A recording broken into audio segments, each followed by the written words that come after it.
Alright, today we're going to make arancini, which is essentially a risotto that you make into a bowl and then you coat it in breadcrumbs and fry it. So for that, you're going to need some an onion, which I didn't have any onion, but I had some spring onions kicking around in the fridge. And I've just chopped them up, and also a clove of garlic. Then you're going to need some cheese. I've got grana padano and mozzarella. And for this particular one, I'm going to make a red wine risotto. And I would usually use put some radicchio in there, but I couldn't get any of that either. So now I've got some Swiss chard. You're going to need some arborio rice. You're also going to need some breadcrumbs, some butter, salt, pepper. Obviously with this one, red wine. Also going to need some olive oil, some oil for frying, so make sure it's got a high smoke point. And also you're going to need some stock. Now I've made my own vegetable stock here, but you can also buy some pre-made stock or whatever. I've just, made that one. So because I'm going to make this a red wine risotto base, I'm also going to make a little dipping sauce to go with it. And all that's going to be is some, I got some Gorgonzola and mascarpone, but you could just use straight Gorgonzola and a little bit of cream. And we're just going to melt that down and use that as a dipping sauce. So I've just melted some butter in a little bit of oil here. And we're going to go in and just cook off the garlic and the onion a little bit. And then we'll come back in another couple of minutes when that's done. Right after you cook your onions off there for a couple of minutes, or you're going to add your rice to it. And you're just going to stir that a little bit so the rice gets all covered in the oil there.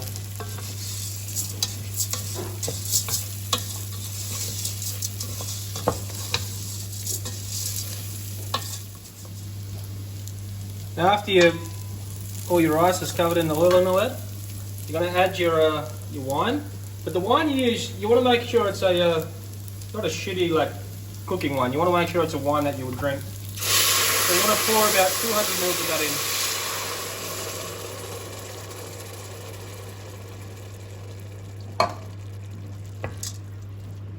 And you're just going to cook this until it nearly all evaporates.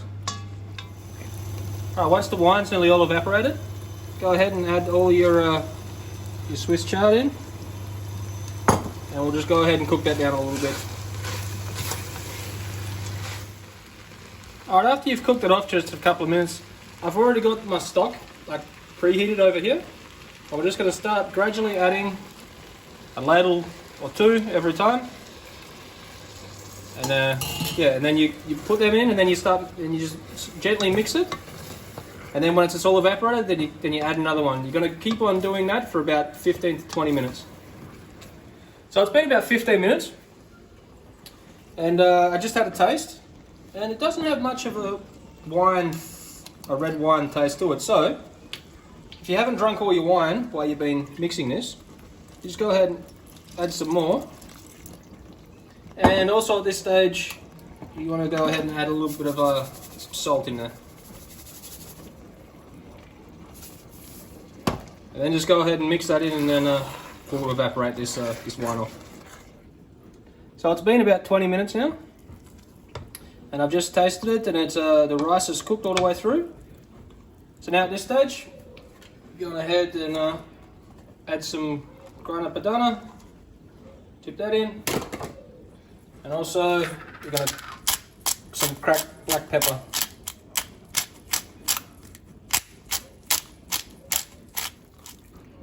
Once you've added all that, just mix the cheese through.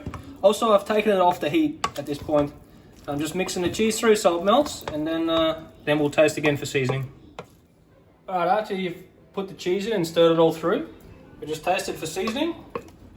And then once you've done that, you're going to go ahead, and it's got to cool down completely now. So I'm just going to put it in a big tray and spread it out so it cools down quickly.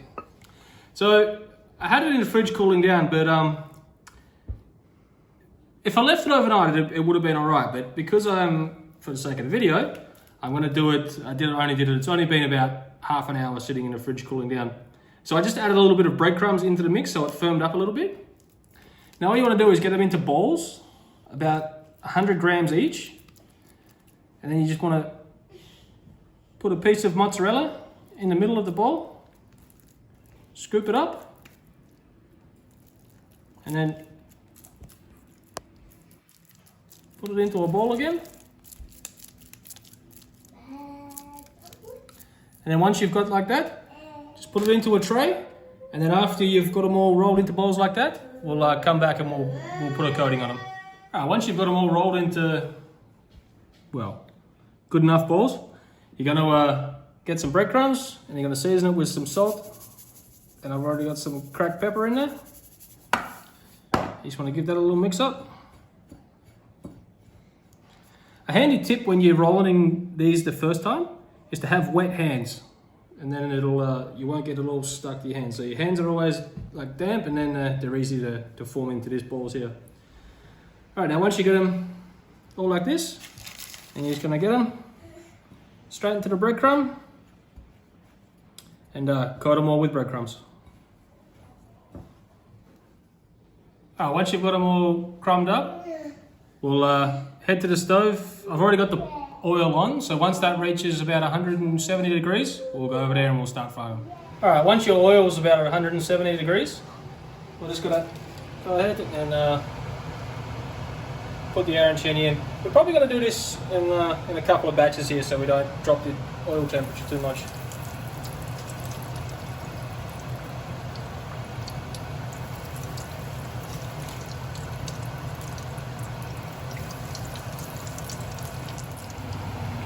All right, after about 7 or 8 minutes there, they're going to look a little something like this. Just want to get them out, put them on a rack, drain off a little bit, lay your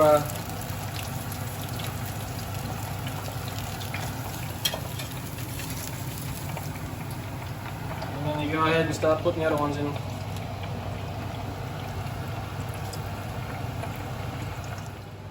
Alright, while your arancini's cooking away there, you're going to want to start on your Gorgonzola dip there. Just in a pot, you want to add a little bit of cream.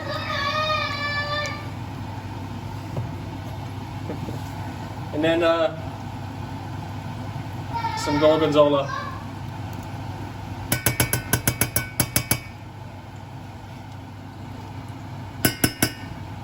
And you just want to melt that down, and then yeah, when it's melted, you're ready. So as you can probably see, the ones here, these 6 here, look much better than these ones here. That's because I got impatient and I put all of them, these ones, in at the same time, and it doesn't work. You have to do them in batches.